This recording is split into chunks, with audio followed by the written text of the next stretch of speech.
Welcome to Science Fiction 101, the podcast series where we look at the science fiction field from all angles, past, present and future. I'm Phil. And I'm Colin. And today is the 19th of May 2023, and we're going to be continuing what we did in our last episode, which is looking at our favourite science fiction TV shows. We also have a quiz, I am told, and our usual roundup of recommendations of past, present and future science fiction.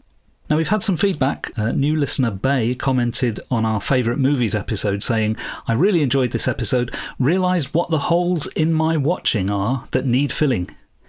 So I'm glad that we may have helped there. And then Joe wrote to correct my use of the word decimate. Now, in the last episode, I said decimate, and when I said it, I thought, have I got it right or have I got it wrong? And I had it wrong. Apparently, I think I said, talking about the TV series Survivors, that the global population in the series was reduced to 10%. And I said that was decimation. But apparently decimate means to cut something by 10%, not to 10%. So thank you, Joe. But actually, it doesn't matter because I looked it up, and in the series Survivors, apparently only one person in 5,000 survives the plague. So it's far worse than any form of decimation. And then Andy sent us some of his favourite science fiction TV choices, and he's put them in categories. So I'll just go through the suggestions he made. In the sub-aqua category, he suggested the best show is Stargate Atlantis. Oh, yeah. Interesting. Yeah. In the wormhole-based category, he gives us Sliders. Oh, yeah. In the non-English category, he recommends The Three-Body Problem, the Chinese version. He says available on YouTube via the 10 Cents channel. In the comedy category, Red Dwarf, English version, not the American pilot that he knows exists. In the anthology category, The Outer Limits. In the animated category, Clone Wars, which we did discuss last time. In the classic category, he suggests War of the Worlds, the latest BBC three-parter. In the superhero category, he nominated Heroes. And then in the golden buzzer category, X-Files. If you want to join in the dialogue, you can post comments on our blog at 101sf.blogspot.com, or you can find us on Facebook as Science Fiction 101 Podcast. So, let's resume our discussion of favourite science fiction TV shows. You may recall I was giving mine in chronological order, and so far the 5 that I've mentioned are Quatermass and the Pit, The Twilight Zone, Star Trek the Original Series, The Prisoner, and Survivors. And Colin, you had yours in the form of a top 10. Can you give a quick rundown of the shows you've mentioned so far? Sure. From 10 to number 6, I had the original Battlestar Galactica from 1979, Star Trek Voyager, Sequest DSV, The Clone Wars, and Person of Interest. Okay. Are you ready to continue? Yeah, let's do. Okay. Now, you mentioned Battlestar Galactica there. My next one, so I've got 5 more left, of course, to complete my top 10.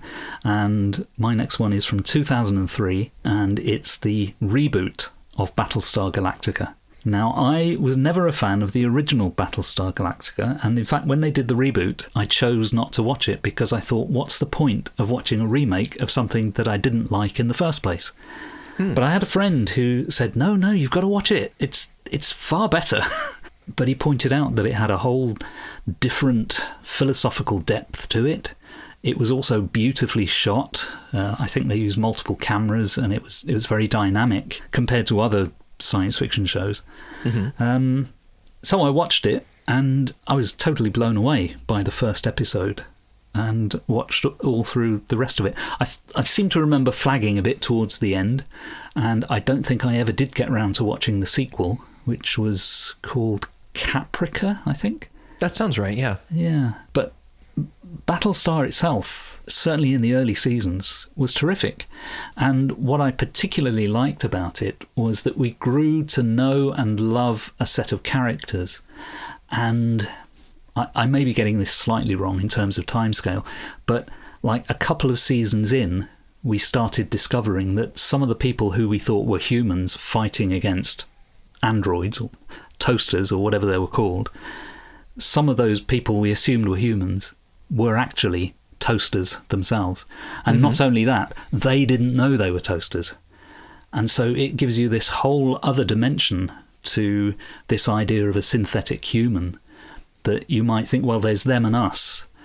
But when it comes down to it, can you tell the difference? If they look the same, feel the same, react the same, have the same moral codes and conventions, in what way are they not human? Even if technically they are not human, if you were to do like a blood test or whatever. It's a bit like the communist witch hunts of the 1950s and the idea of Reds under the beds. And the assumption back in the 50s was that, oh, these enemy aliens, they're a bit like us, but they're hiding in plain sight if we can only find out where they are. But what Battlestar does is take it one step further. Not only do we not know who the enemy is, the enemy doesn't know that they are the enemy. And it kept me hooked for, well, however many years the show was on. Still don't give a hoot for the original Battlestar, which I think was not very good at all. But yeah, I loved it. I started watching that, but I have a particular pet peeve. Yeah. And that is remakes and canonicity. So if you're going to borrow the character names and the smallest possible element of the original plot and then develop something new, which might be very, very good, you should call it something else and say that you were inspired by the original. Yeah. If I go to a restaurant and I order a steak, I expect a large chunk of beef on my plate. And if out comes turkey, because you can cut a steak off a turkey, I'm not going to be happy. So yeah, I actually watched that. And then like after 7 or 8 episodes, I gave up because I'm like, this is nothing like what I was told that it was. Wow. It's so different. Now, maybe now that I've matured a little bit, I could go back and watch it with some perspective. Maybe. We'll see. Maybe you could go into it thinking of it as an adaptation. But again, I know your general approach to adaptation is that you like things to be fairly accurate, fairly faithful. So maybe that wouldn't work for you either. But it's interesting that I came to it thinking it's going to be a rehash of that thing that I never liked in the first place. Whereas you came to it sort of almost the opposite, of quite liking the original piece and then being upset that it didn't match. Maybe, yeah. I'll have to challenge myself and see if I can't get it from the library and do a rewatch and see how much I can appreciate it. I'll call it something different. Battlestar Galactica. That's it. That sounds like one of those really bad Italian Star Wars rip-offs that were around in the 80s. It's a spaghetti space opera. Oh, yes. One other thing about Battlestar, I think Battlestar Galactica set the tone for the entire 21st century of TV science fiction, in that it was it tended to have a very dark outlook, a very bleak outlook, assuming that the enemy is all around us and we've got to de-network ourselves in order to be able to survive, and fragment what little remains of humanity, fragment it. And the whole idea of not being able to tell who is one of us and who isn't one of us is something that comes up again and again throughout the 21st century as we have it so far. I mean, we're only 23 years in, but you've got Westworld, which deals with similar issues. You've got Humans, which is one I'll come to later on, where the whole thing is about what's the difference between us and a manufactured replica of us if they behave the same as we do. Is there a difference, and does the difference matter? Are they, in inverted commas, entitled to the same rights that we have? Are we okay to carry on treating our robots as slaves? You know, so I think there's some rich philosophical stuff which Battlestar, in its reboot, forefronted, and then the whole of the rest of science fiction, it seems to me, has just followed in the wake of that. So I think it was seminal. Yeah, I can definitely see that. What's next in your top 10? My number 5 favorite television show is Star Trek Deep Space Nine. And yeah, I love me some Star Trek. And I came to realize that a lot of my favorites come from an era where content was delivered to me. Right. You would turn on the television at the right time, or you would have a recording device record it and you would watch it.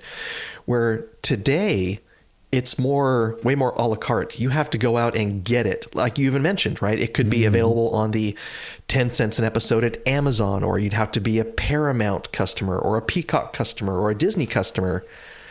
It takes significant effort to go and get all that set up so that you can watch it. But yeah, Deep Space Nine came on. It was so different from the other Star Trek series that had preceded it. Mm-hmm.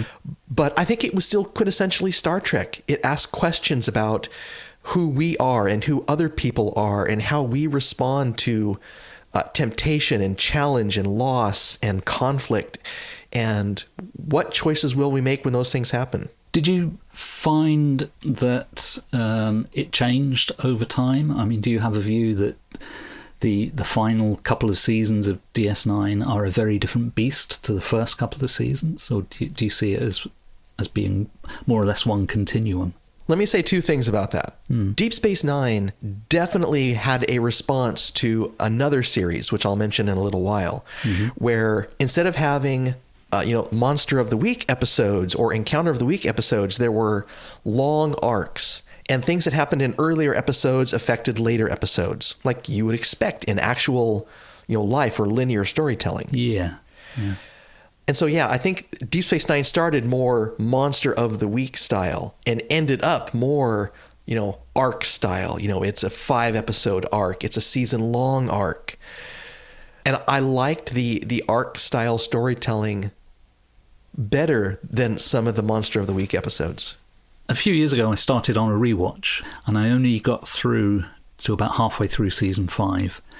And funnily enough, just this week, I picked up where I left off. So I've started season 5 just a few days ago.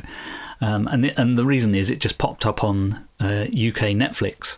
And I thought, well, that's a convenient way of watching it. And I think season 5 is getting towards that continuous storytelling, but it is still using the sort of Monster of the Week format, so it's sort of halfway there.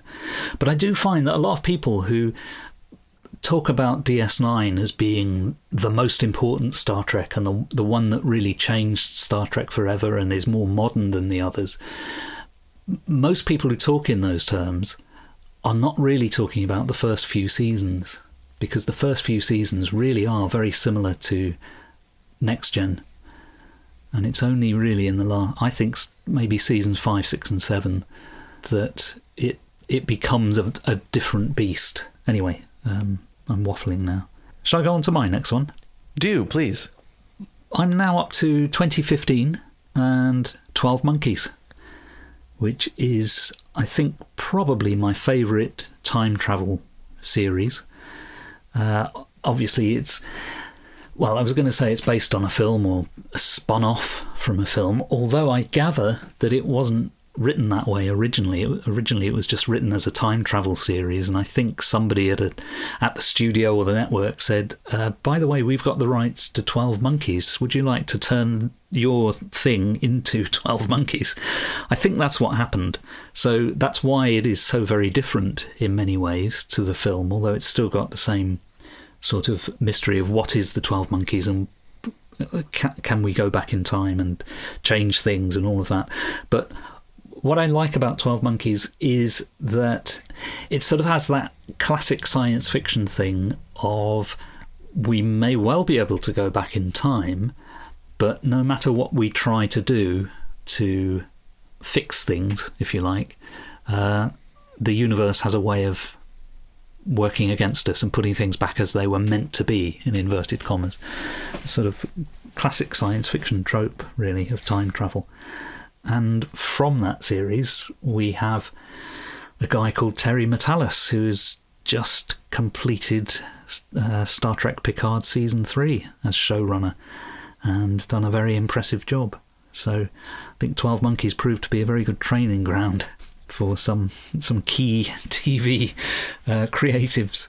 Well, and kudos to them for bringing someone on who had, adaptational experience and experience running a television show. Absolutely. Absolutely right. Let me throw out a quick recommendation for you. I don't know if it's available for you to watch easily, but the show Continuum from Canada, I think has some really interesting sci-fi tropes to it. Right. And it's good science fiction. Okay. Thanks. I've never seen that. Yeah. The lead actress is Rachel Nichols, who was the Orion in the alleged J.J. Abrams Star Trek reboot. Right, yes. It's just a little bit piece. She's in there snogging with Kirk while he's at the academy. But yes. in the television show, she has a much more expanded role. She's a great actress. I love the premise behind the whole thing. That's good. Okay, so my number 4 is Star Trek, the original series. Okay. If I was going to point out, the show, because there had been science fiction series before Star Trek, I think that the original series is really what birthed the popular adoption of science fiction and fandom, to be honest. Yeah. I would still watch it today, even though I would look at some of the things and say, oh yeah, this was the late 1960s. And I did enjoy not the remakes, but where they remastered a lot of the episodes with better sound, better special effects. Yeah. Every once in a while, I kind of miss the old campy ones because it reminds you of where you are versus where you are today. Yeah. But it's a lot of it with the morality and the ethics and the personal challenges, and Bones reminding Kirk almost in every episode, you need to rest more, Jim. Sometimes I wonder whether or not these properties that we fall in love with popularly, whether it's Marvel or Star Wars or Star Trek or whatever, it's great to see them grow and evolve over time, but I wonder what oxygen they're taking up and preventing other things from coming out. Yeah, I suppose that's a point. And I've certainly felt that with some of the modern Star Trek series that, like with Discovery, for example. Star Trek Discovery struggled, I think, for at least 3 years trying to figure out what it wanted to be. I know some people love it, but I don't think it ever really succeeded, because it started out by trying to avoid being something, and then it tried to embrace what it had previously tried to avoid, and then they got themselves in such a pickle because they'd chosen to set it in the past before the original series, and in the end they had to say, oh, damn this, let's just fly off into the far future, and then we're no longer constrained by what we said this show was to begin with.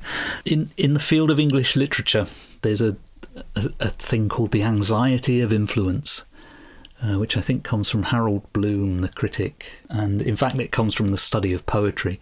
He basically said that if you look at the history of poets, each poet is reacting to the poets that have gone before, and one of the things that drives them is the anxiety of influence, the worry that they are merely reproducing what somebody else has done before them. And sometimes the anxiety of influence drives you in a new direction. Sometimes you become so uptight about the possibility that you might be influenced by what's gone before that you are doomed to repeat what's gone before. So, and I think that's ever present in a genre like science fiction, which is constantly recycling itself. And Star Trek is constantly recycled, sometimes for the good, sometimes not. Mm-hmm. Is it a known constant that Star Trek series and maybe other science fiction series take about a season until they hit their beat and everything starts working right? Some people say that. Yeah, my exception is for the original series, because I think that hit the ground running. But there had been 2 pilot episodes made before they made the first episode of the series proper. So even that had 2 attempts before they got it really right, if you like. But yeah, I think Next Generation probably took about 3 years before it had a good, consistent season. DS9, I remember starting well and then going into a bit of a lull and then picking up again later. Voyager, I think, started strongly at the beginning, but I think also went into a bit of a lull. But yeah, I think that's an interesting topic for study. Somebody should probably do a PhD on it or something, if they haven't already. but not me. You don't want a second PhD? No.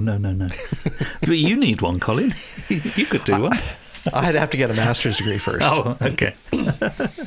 Is it my turn now? It is. So my next pick is, I don't know if you even know this one, because I honestly don't know whether this made it across the ocean to the US. A series called Humans. It's from 2015, which is about, well, ironically, it's about androids. Very realistic androids. They look just like us, except they move in a slightly robotic way. Some really good acting of android-style behaviour in the series.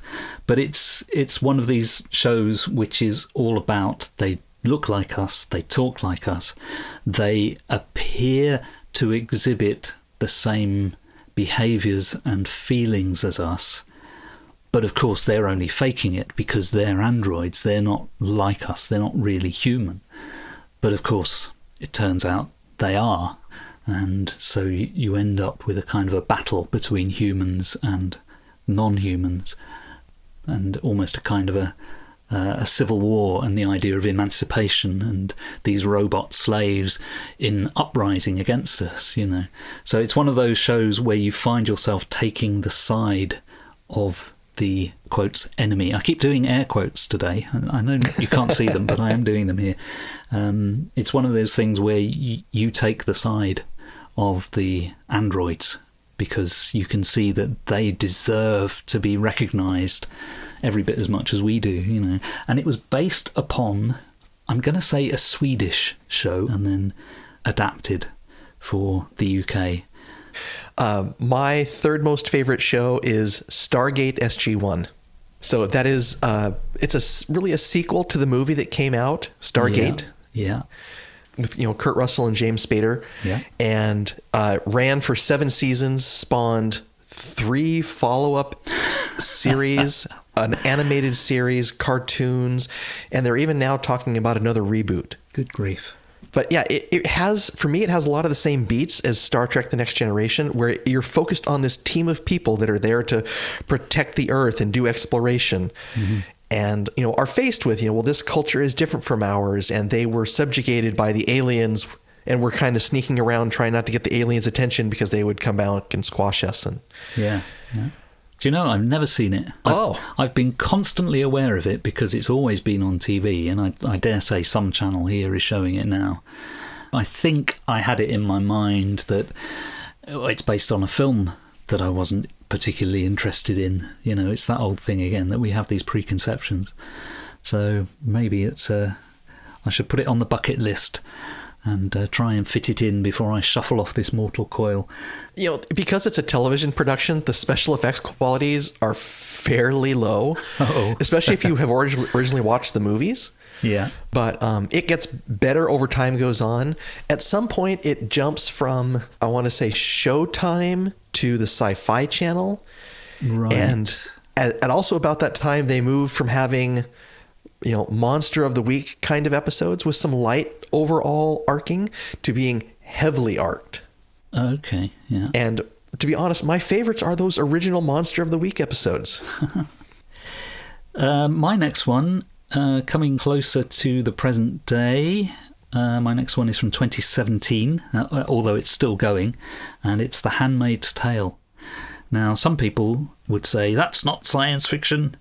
And I would say, well, you tell me what the key difference is between the world depicted in the series and our modern day world. And yes, there are all sorts of social differences and political differences, which are the things that people focus on. But the key to that world being different is that it is very difficult for people to have babies. So there is a scientific underpinning. It's if you like, a failure of science that causes the world of The Handmaid's Tale to be a different world to ours, and therefore to develop in a different way. Now, I fully appreciate that the nuance of The Handmaid's Tale actually comes from the political situation, the social situation, the characters, the world building, but it does come from a science fictional premise. And I have to admit, I've never read the book. So I have no reference point in those terms, but the series I find absolutely gripping. Every season I think, this has run out of steam now. This is not going to be able to hold my interest. And every season they absolutely grab me by the throat. And it's a very painful show to watch. It's very uncomfortable. It's not pleasant. But ultimately, it's about somebody or a group of people trying to escape from oppression. And I find that a very powerful theme. And it's a very common theme in science fiction, actually. A lot of our dystopian fiction exists not because we like to wallow in horrible worlds, but because we like the idea that there can be a glimmer of hope and that somebody can overturn the horrible world. And in some science fiction, that does happen. But in other science fiction, it doesn't.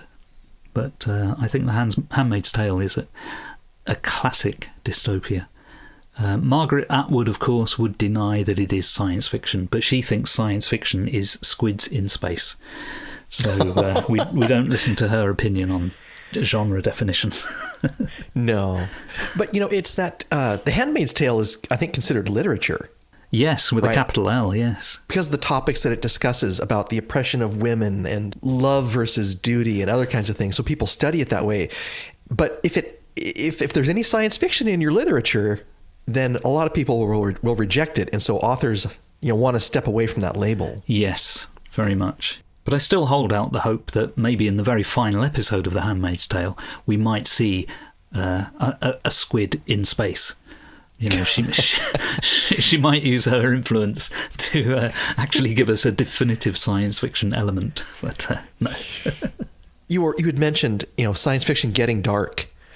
And it reminds me of the quote from Neil Gaiman, who says it's really from Chesterton, which is, "We don't write about dragons to remind us that they exist, but to remind us that they can be beaten." Oh, very good. Yes. And to anyone who actually knows the quote, I am horrible at memorizing quotes. So if I've skipped a word or rearranged stuff, please forgive me. What's next on yours? No surprise. Star Trek: The Next Generation. Hey. What more can we say about it? If the original series started science fiction fandom back in the day, and the movies caused it to grow, The Next Generation is what fully cemented it in our culture. Everybody watched The Next Generation, whether you were a science fiction fan, a diehard science fiction fan or not, because you could mention, do you know what Picard did last night, or what was going on with Data and his cat? And I love the stories. Yeah, me too. It didn't make my top 10, though. Well, if you'd been paying attention to my chronological sequence, you would have noticed that I skipped from the 70s right through to the 21st century. Because I went from Survivors, 75, to Battlestar in 2003. So I skipped a couple of decades there because I couldn't find any shows that were totally indispensable. Although at its very best, it was very, very, very good. It wasn't always at its best, and it was highly variable in quality. Of course, we always remember the good ones. And the same with TOS. We remember the good episodes, and we tend to sweep under the carpet the ones about space hippies and the man in the shower curtain, whatever that episode was, where he gets children to chant. Oh, yes. Friendly angel, come to me. Yeah. So, you've got to sort of do a statistical averaging, I think. Is there anything else you want to say about it? Is it your number one? No, that's my number two. We're about to do number ones right now. Hey, roll of the drums. The last one on my list, and of course mine's chronological, so I'm not saying this is the best. I'm simply doing mine chronologically. But the most recent thing on my list is For All Mankind, which starts out in the Apollo era and just sort of makes one assumption. And the assumption is the Russians got to the moon before the Americans. So it's what's the term? It's a counterfactual history. It's an alternative history of space and how things might have turned out had history been different. And I haven't seen all the episodes. I'm not fully up to date with it, but I've seen all of season 1 and most of season 2. And I think it's terrific. It's got the nostalgia value of the Apollo stuff, but it's also got the aspirational value of Star Trek and the sort of a glorious future in space, which is one of the strong themes in science fiction that attracts me to science fiction, or did when I was younger. And it's one of the few TV shows on my list that is actually sort of optimistic. A lot of mine are very dark. I've got The Prisoner, I've got Survivors, which is about everyone dies. I've got Battlestar, which is nearly everyone dies. I've got Humans, which is about oppressed androids. Handmaid's Tale, which is about oppressed women. For All Mankind is the only one there, really, that has got this sort of positivity of something like the original Star Trek.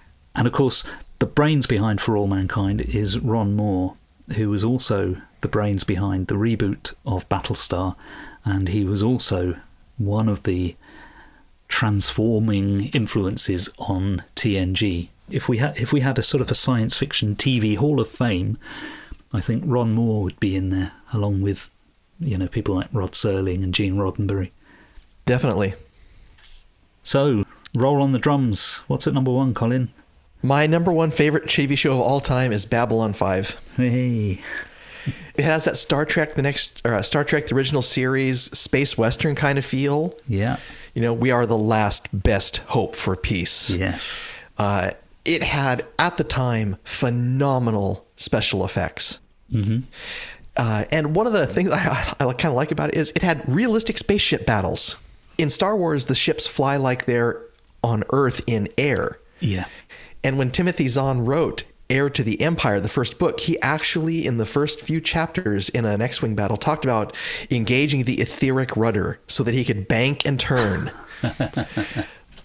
Straczynski did none of that. And I'm going to attribute that to the influence of Ellison on the show, because he was one of the special advisors. Yeah. I love the storytelling. It introduced arc storytelling, and it did it really, really well. Yeah. I'm looking forward to the new animated movie coming out, where we're going to go back and revisit Sheridan's life a little bit more. Yeah.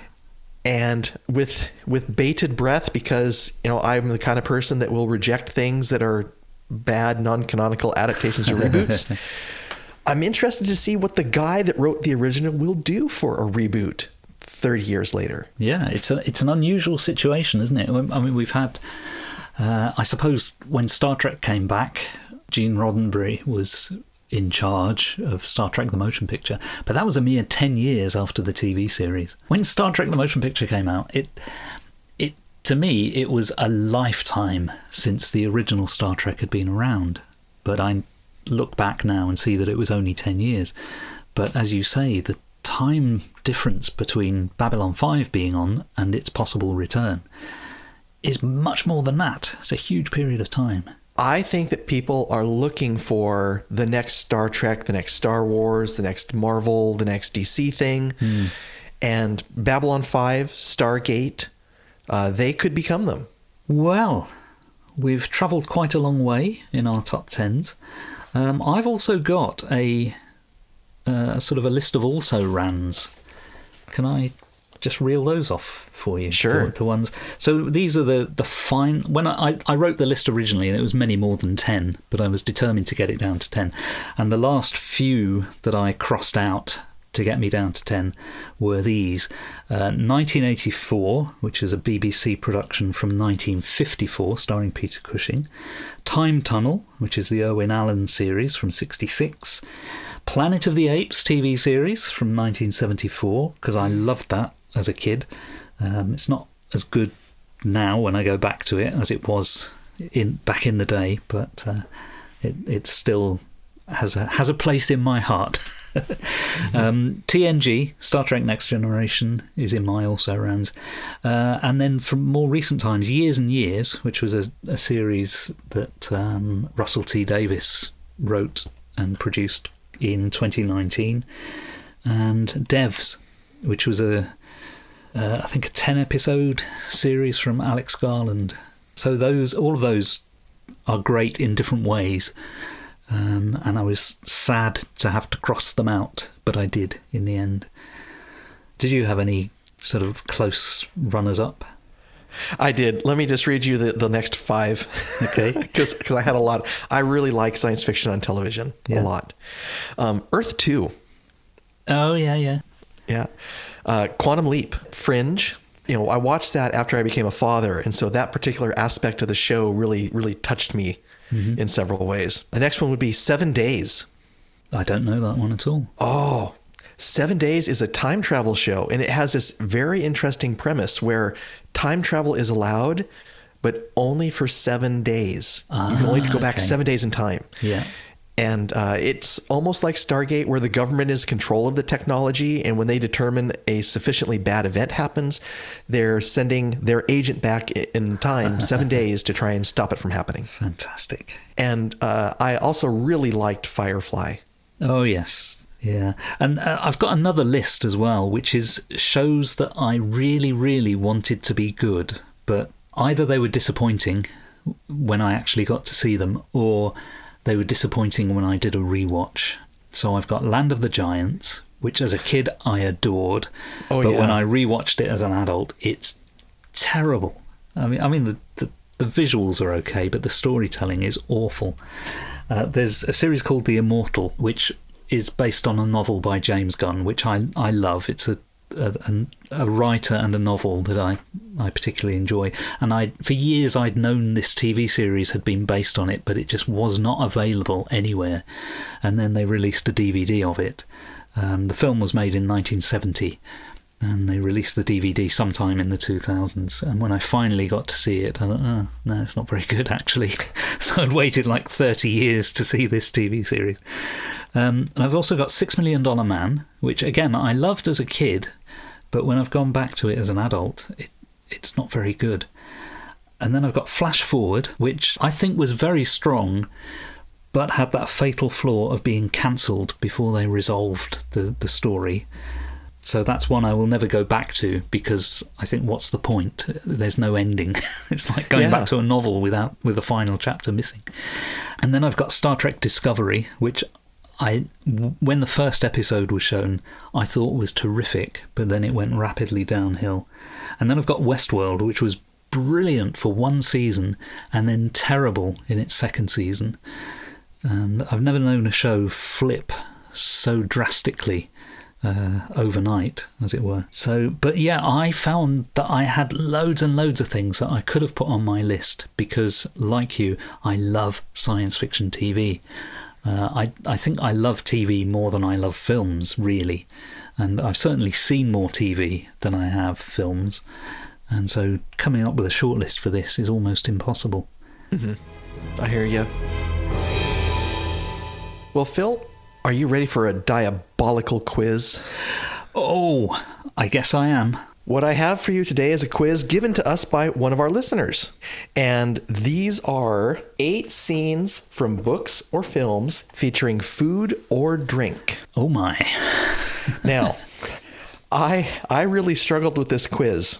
And so I'm going to break this to you in a slightly different way than the quiz is presented. Okay. I'm going to give you the quote and then ask you the quiz question.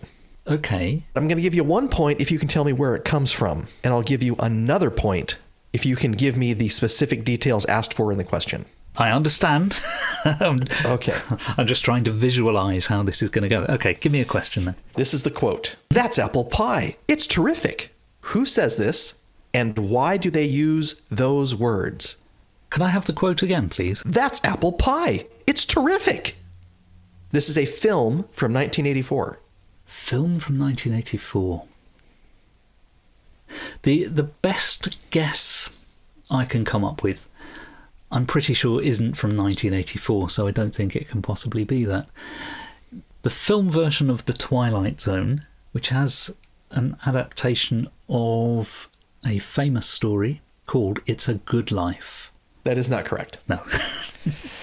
I've watched this when it first came out, and I did not remember this, 40 years later. Okay. So this is from the movie Starman.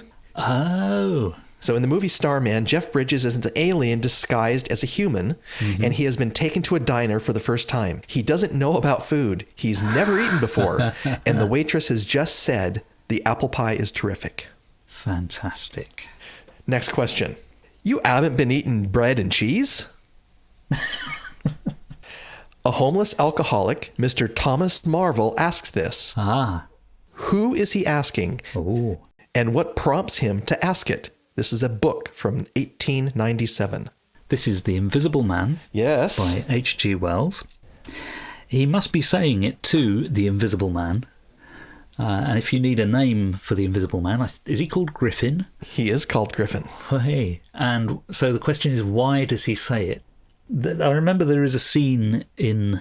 well, there's more than one such scene, but there's a scene in The Invisible Man where the Invisible Man has eaten and you sort of see the food pass through him into his stomach because it has to be fully absorbed for it to become invisible. So if he eats something, you can see it being chewed up and then absorbed into his stomach. So I'm guessing that Thomas Marvel sees this happening. Right on all counts. Oh, amazing. How many points do I get for that? One for the property and one for the correct character and scene attribution.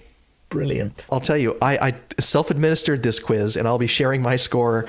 My score has not been worth sharing and is still not at this point because I was striking out left and right. Okay, third question. The first thing that I'm going to do when I get back is to get some decent food. Who says this and what happens next? This is a film from 1979. Can you give me the quote again, please? The first thing that I'm going to do when I get back is to get some decent food. 1979. I'm struggling. I'd have to say pass on that one unless you can give me a clue. This is one of the more famous science fiction films, and it spawned a franchise of films. Well, it can't be Star Wars because I don't think there was a Star Wars film in 79. Or maybe I'm wrong. Maybe there was. The only one to have spawned a series of films would have been Star Wars itself, and that was 77, so I ruled that out. I can't think of anything else. 79, Star Trek The Motion Picture came out in 79, but I know nobody says that in that film. No, don't know. The film is Alien. Oh, of course it is. And the speaker is Kane, played by John Hurt. And what happens next is the baby alien springs out of his chest, killing him. Of course. Surely one of the most famous mealtime moments in sci-fi movie history. Moving on to number 4. There are a total of 8 questions. Okay. Here's the quote. The place was crammed with Americans who had taken their pants down. The welcome feast had made them as sick as volcanoes. The buckets were full or had been kicked over.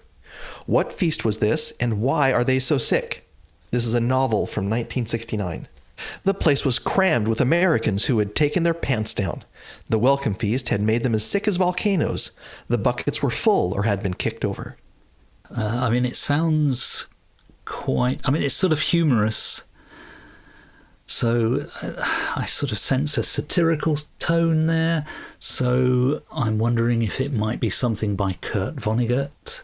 It could be. Oh, 1969, did you say? I did say a novel from 1969. Could it be Slaughterhouse-5? It is Slaughterhouse-5. Yes. I don't remember that scene, but it just seemed a bit Vonnegutian. The Americans are prisoners of war who have been starved and humiliated for weeks. Yeah. And they are taken to a British prisoner of war camp with a feast of Red Cross provisions like soup, milk, chocolate, fresh bread and butter, canned beer, and marmalade pie. I actually got this because we covered this in my other podcast, Take Me to Your Reader. And I think I disputed the fact that this was science fiction. Yeah, but it is. It is certainly considered science fiction, yeah. I haven't eaten like this in years, says an old man in a beret to his flatmate after a scene of them both enjoying a modest meal together without any dialogue and to a soundtrack of classical music. Who are the speakers and why does he say this? This is a film from 1973. Film from 1973. And did you say the man was wearing a beret? I did. Then that, to me, is a tip-off to it being Soylent Green. Yes. The character in question, I think, was played by Edward G. Robinson. Mm-hmm. Don't know the name of the character. I don't know what the circumstance is of the line, but presumably they're eating some Soylent Green? No. No, they're not. Okay. Okay, here's the verbatim answer. Mm-hmm. In the movie Soylent Green, simple fresh food like this meal, lettuce, beef stew, and apples, are only available to the very wealthy. Everyone else has to eat the processed food called Soylent Green. Yeah. The characters in this scene are cop Robert Thorne, played by Charlton Heston, and his flatmate was retired cop Saul Roth, played by Edward G. Robinson in his last role. Yay. And the only reason they have this food is because Thorne has pinched some items from a wealthy house on a crime he's investigating. Okay. Question 6. Mm-hmm. I only use it for medicinal purposes. I got a border ship that brings me in a case every now and then across the neutral zone. What drink is this, and what's the occasion in this 1982 film? Well, it sounds like Star Trek because of the neutral zone. But I don't remember such a scene. In 82, it would have been the Wrath of Khan. I don't remember such a scene in the Wrath of Khan, so I'm wondering if it's not that neutral zone. I'm wondering, it's not The Empire Strikes Back, is it? Is there some neutral zone in that? No. Despite my better judgment, I will say the Wrath of Khan, and it must be Scotty, and I don't know what the drink is. It would be synthahol or something. Kind of close. Mm-hmm. So I would suggest a Wrath of Khan rewatch, and to pay very attention to the beginning of the movie where they are celebrating Jim Kirk's birthday. Yes. Where he gets another famous gift, which actually comes into the movie later. Yeah. Do you remember what the birthday gift was? A book of A Tale of Two Cities and a pair of glasses. Yes. Yeah. But the drink is Romulan ale. Ah. You want the taste of dried leaves boiled in water? Yes, with milk. Squirted out of a cow? Who are the speakers and what happens next in a book from 1980? Douglas Adams. It is Douglas Adams. And it's either going to be The Hitchhiker's Guide to the Galaxy, but I'm going to guess that maybe, just maybe, this is the restaurant at the end of the universe. Do you remember what happens next after that quote? No, I don't. I do remember a scene where a sort of a very large pig is wheeled in, and it talks while it's I think while it's being eaten or something. I don't know. So the book is The Restaurant at the End of the Universe. Yes. The speakers are Arthur Dent and the Nutramatic Machine on the spaceship Heart of Gold. Ah, okay. And what happens next is the Nutramatic Machine enlists the help of the ship's central computer to help make Arthur a cup of tea, which is bad news because a Vogon ship is just about to attack them, and the computer is now unable to run the defense systems because it's busy making the tea. Okay. Okay, last question. You are leading now 6-5. Wow. If I'm to be completely honest, which at this moment, why not? I actually like the junky taste of store-bought better than homemade. Who says this, and then what happens next in this 2021 film? 2021 film. I don't remember a single film from 2021. I'm sure I saw some, but I don't remember any. I'm going to guess a Jordan Peele film of some kind. But which one came out in 2021? No, I pass. Okay. The speaker is Dr. Teddy Oglethorpe, played by Rob Morgan. The film is 2021's Don't Look Up. The main protagonists are enjoying a sort of Last Supper together. What happens next is a meteor smashes into the Earth. The end of the world. Great. And I have seen it. I didn't realise it was a 2021 film, I think. And it's terrific. It's really very good. Very much a film for our time. I've heard of it, and so I think it was probably just inspired by people rejecting science. Oh, definitely. Which happened an awful lot recently. Yeah. I mean, it was as much as anything, it's a comment on what was going on during the pandemic. But it was also, of course, about reactions to global warming and all that sort of stuff. So overall, the score was 6-5, with Dr. Nichols squeezing out a win.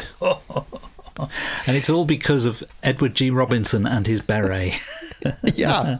So yeah, you recognized 5 of the 8 movies and, one of the specific questions. I only recognized 3 of the movies, but I recognized 2 of the specific questions. So, like I said, a diabolical quiz. It certainly was. Yeah. Out of a possible 16, we got 6 and 5. So, Professor, I'm afraid we might be going back to science fiction school. Very good. Thanks to Bay, our listener, who sent that quiz in. And listeners, if you want to give us a quiz, maybe not make it quite so diabolical, but we'd be very happy to receive good science fiction quizzes like that one, but not that tough. It was challenging, but fun. Yeah. So, shall we move on to past, present and future? Yes. I've got a past item. This is very random. I just happened to be looking through an old issue of Omni magazine from the 1980s the other day, and I came across a double-page spread which was called Science Fiction Table of Elements. So it's the periodic table with all the elements in, so hydrogen, lithium, beryllium, all of those. But each one is then linked to a science fiction person. So, for example, hydrogen, H, of course, is Heinlein, Robert Heinlein. And at the other end of the table, where you've got helium, He, that is Harlan Ellison, you see, He. That in itself is just pure trivia. But it made me think that some of the names on there, by now, sort of 40 years on, are a bit obscure. And it made me think that some of the writers who would have been famous at the time no longer are famous. But conversely, we have a whole generation or more of new writers who could be slotted into a table of elements. So it made me think about who would be in there. Anyway, it's a little trivial thing, but I've got a screen grab of it, so I'll put it on our blog so people can have a laugh at the old science fiction elements. Pick an element, Colin, and I'll tell you who it corresponds to. Gold, AU. Gold, AU. Ah, that was one of the clever ones. AU, of course, is Horace Al Gold. Oh. Because his name's Gold, you see. Yes. So that's quite clever. Another cheeky one is Mercury, which is HG. That's H.G. Wells. Now, I hope let me talk about my past thing. Okay.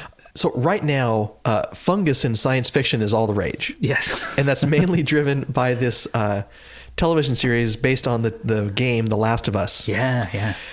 So on my other podcast, we went back digging through the annals of history and found one of the earliest science fiction fungus stories called The Voice in the Night.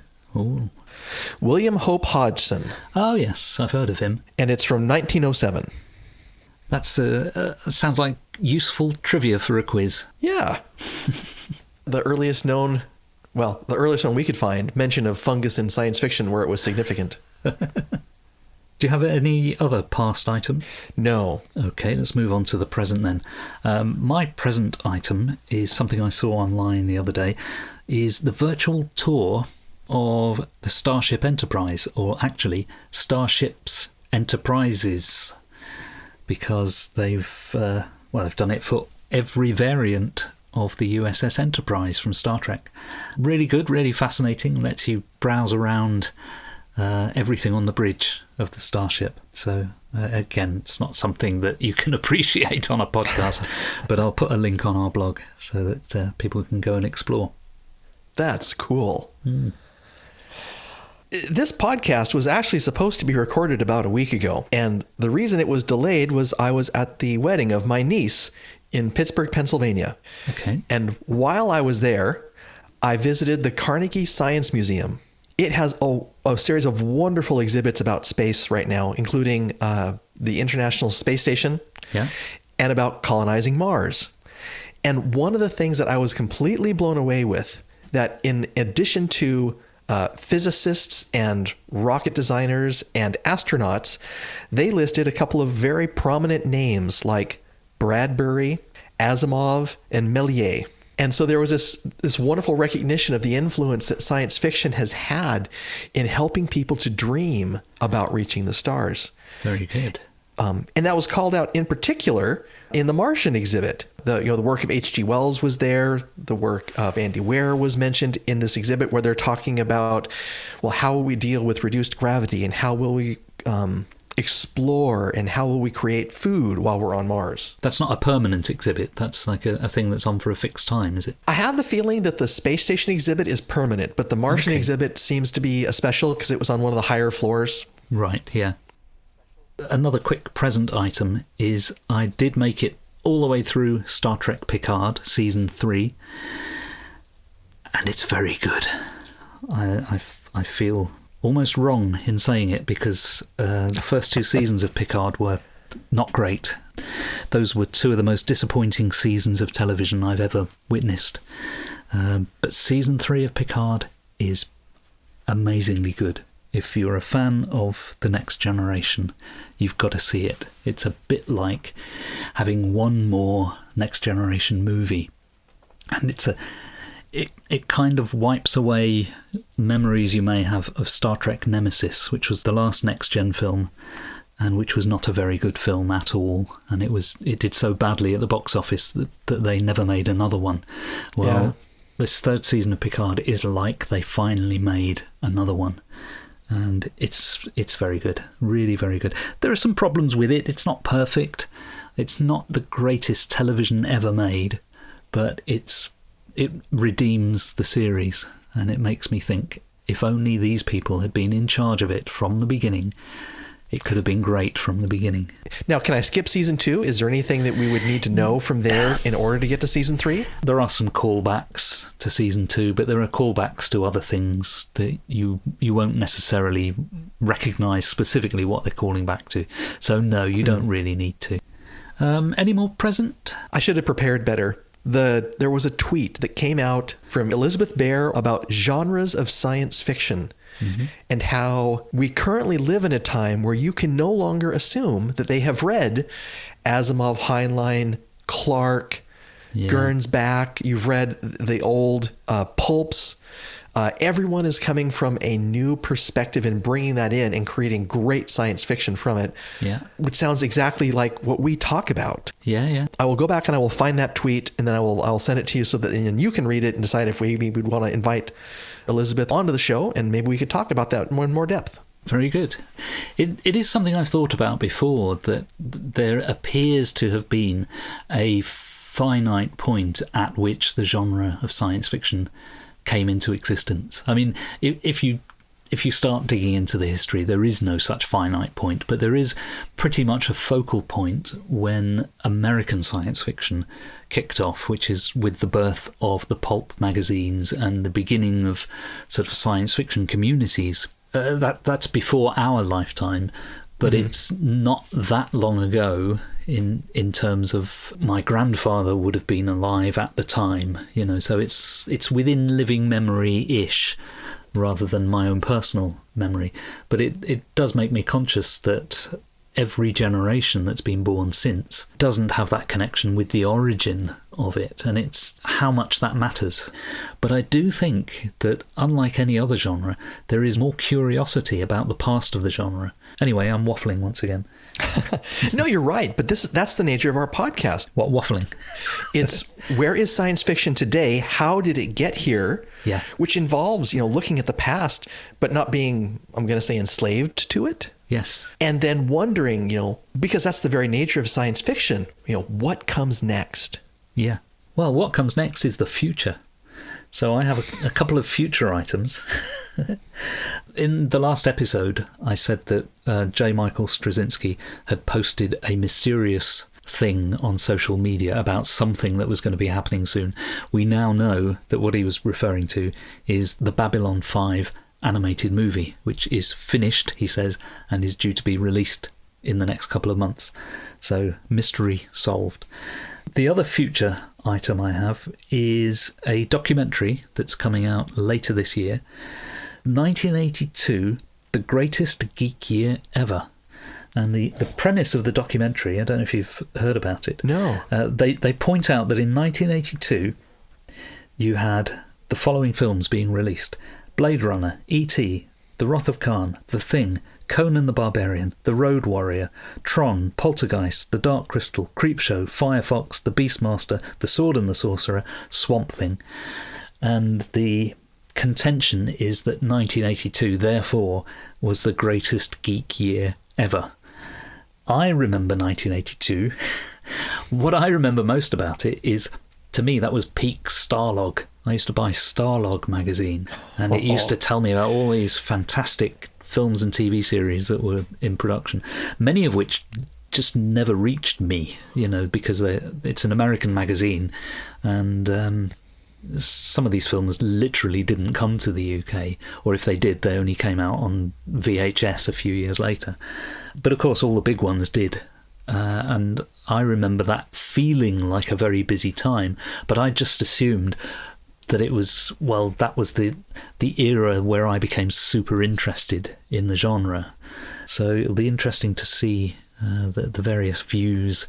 It's mostly interview based and a bit of archive as well, so I look forward to seeing that. I think it's coming out from the CW. Cool.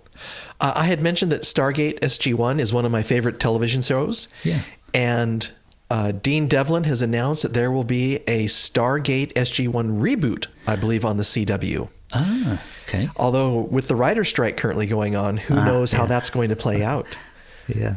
That happened, during another series you mentioned, during Heroes. So there was season 1 of Heroes, which was incredible science fiction. Mm-hmm. The following seasons weren't quite as good, I don't think. Yeah. When you say that happened, you mean a writer's strike happened? Yes. Is that what you meant? Yeah. Mm-hmm. Yeah. Any more future items? I am tapped out of future items. I have been very busy on a side project, which I just released to the public last night. It is a disc golf version of Wordle. Trying to picture how you would play that. Every disc has a unique, semi-unique name and a set of flight numbers, which describes various aspects of its flight. How fast you have to throw it, how glidey it is, and how far to the right or the left a well-thrown disc will travel. Yeah. And so as you guess discs, it will give you hints. Oh, your guess is too high. This part of your guess is too low. Fascinating. Yeah. Well, on that note, thanks for listening. We're Phil Nichols and Colin Kusky. Our theme tune is from purpleplanet.com. Check out our show notes at 101sf.blogspot.com, where you can also leave us a comment or drop a couple of quid in our tip jar. We also accept dollars. And don't forget to give us a nice 5-star review on Apple Podcasts or wherever you get your podcasts. And we'll see you next time.